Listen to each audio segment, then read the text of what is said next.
This podcast is sponsored by Pride Counseling.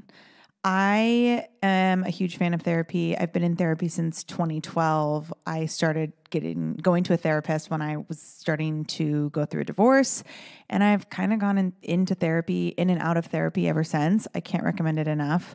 Pride Counseling, though, is an affordable private online counseling for the LGBTQIA+ community. You can access licensed, trained, accredited counselors and therapists that are obviously LGBTQ plus friendly. I mean, honestly, you guys, without a healthy mind, being truly happy and at peace is really hard. So the good news is that therapy does work. And I know that it's like therapy is so taboo. Like people are like, but what is it exactly?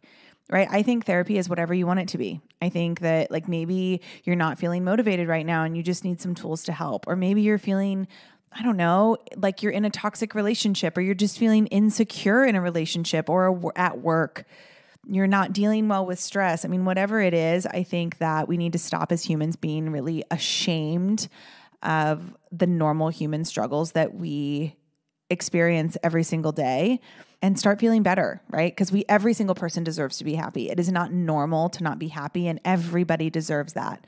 So now with Pride Counseling, you don't have to worry about finding an in-person therapist near you to help. Obviously, in-person therapy is awesome and there's a place for it. And given, the current state of our world, having the ability to find somebody online is awesome. It's customized to you. It offers video, phone, live chat sessions with your therapist, so you don't have to see anyone on camera. Don't worry. Of course, if you want to see people on camera, you can, but you don't have to. That means it's much, much, much, much more affordable than in-person therapy, and you can start communicating with a therapist in under 48 hours. I know sometimes you find a therapist and then it takes 2 weeks to even be able to see them. With Pride Counseling, from BetterHelp, it is so quick, and you can literally sign up and have a therapist with under 48 hours. So do it. Join the millions of people who are seeing online therapists. See what it's all about. Give it a shot. It's always a good time, to invest in yourself. Again, this podcast is sponsored by Pride Counseling, and On the Daily listeners can get 10% off their first month at pridecounseling.com/onthedaily. That's pridecounseling.com/onthedaily. Hi, On the Daily family. Happy Friday. Welcome back to Unplugged. I want to talk today about self-acceptance and what I just keep thinking about what Luca said earlier in the week about self-acceptance and how for him for a long time it was conditional. I don't know why, but that struck a chord with me, and it's been something that I've just been thinking about pretty constantly since that interview. How many of us are like, yeah, I accept myself. I accept who I am. I am absolutely fine with who I am.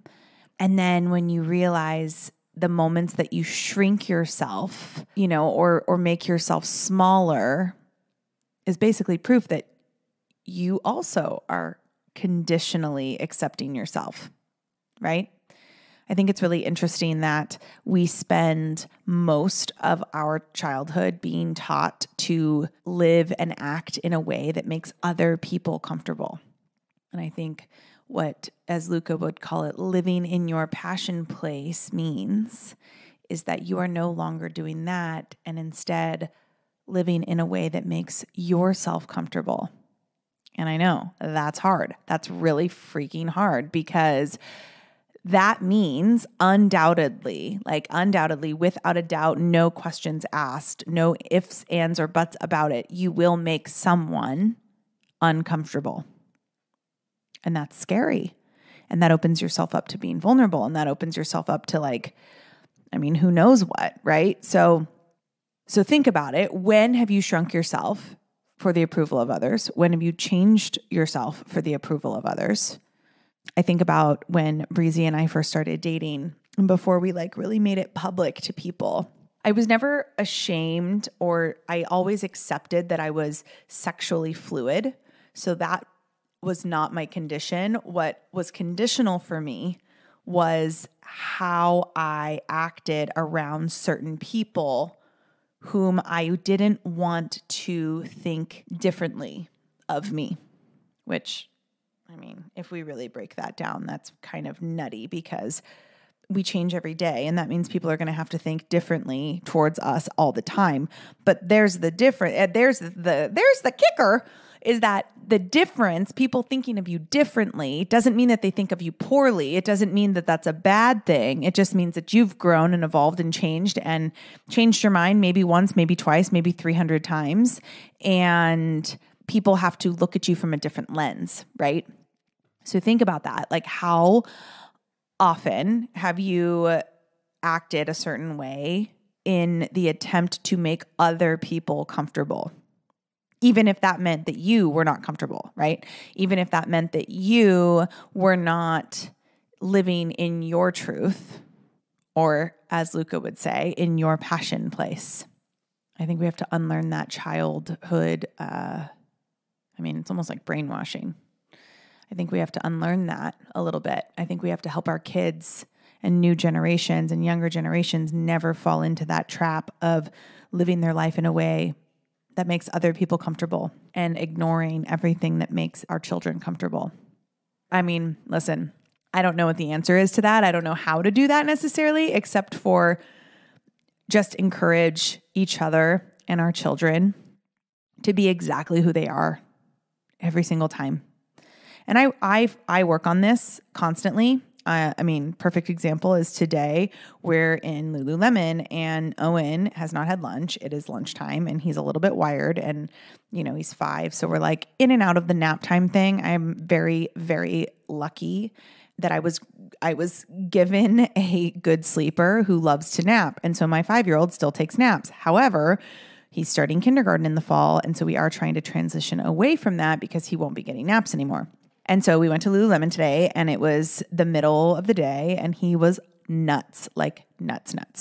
And he's running around the store and he's hugging all the employees that work there. And, everybody has such different comfort levels right now with, COVID, and he is running around hugging people. And I'm sitting there going, oh gosh, these people are probably so over me. And like this is my family. Like this is the store I'm an ambassador at. So like, I know that they don't hold it over my head, but I'm telling Owen, Owen's like, he's telling everybody, can I tell you something? Can I tell you something? And he's asking questions and he's telling everybody that he loves them. And he's telling everybody all these stories. And my initial reaction is like, Owen, don't be so nuts. Owen, don't be so crazy. Owen, don't. And I had to stop myself and I had to go, no, this is Owen living in his passion place. As long as he's not hurting anybody, as long as he's not breaking anything, he should be allowed to express himself and talk to people and be the joyous, happy, loving, vivacious 5-year-old that he is. And so I think that's where it starts, because it starts from a young age of being told that you're too much. Every single report card I ever got as a kid said she talks too much. Really smart, talks too much. Well, guess what? That talking too much has gotten me pretty far in life. And I hope that is the complaint from Owen's teachers as he gets older, because somebody who talks a lot and speaks up for themselves and uses their voice isn't going to be walked on, So I think that to fully accept ourselves, we have to stop living our life in a way that is just meant to keep other people comfortable. We have to live in a way that makes us comfortable, that aligns with us, that makes us feel our truest self. And yes, that will absolutely 100% make some people uncomfortable. And that is okay. Because when we are uncomfortable, that means we have space to grow. That means we have things to learn. And learning and growing and evolving and learning to love people on different levels, I believe, is the recipe for unity and healing. So be you. Find what you are passionate about. Find what lights your soul on fire and do that. Because that level of synchronicity, my friends, that level of synchronicity will every time make you feel like you are flying. The second you shrink yourself or change who you are or mind the way that you speak to this person versus that. And I'm not saying don't be an asshole to people. I'm not saying don't, be rude. I'm saying Don't dumb yourself down or shrink yourself or hide who you are for anybody. Nobody. I don't care how much you care about them. Because if you care about them and that person cares about you as much as you care about them, then they will be able to accept all parts of you, even the parts that they don't understand. And the parts that they don't understand, hopefully they will ask about. And then you can have a conversation about it. So I want to close off this Pride Month queue of episodes with saying this. You are exactly who you are supposed to be. You are wonderful. You are enough.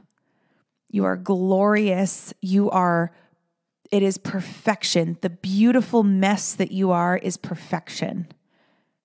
And it's really exciting to see so many more people these days living in that passion place, accepting themselves fully, not conditionally.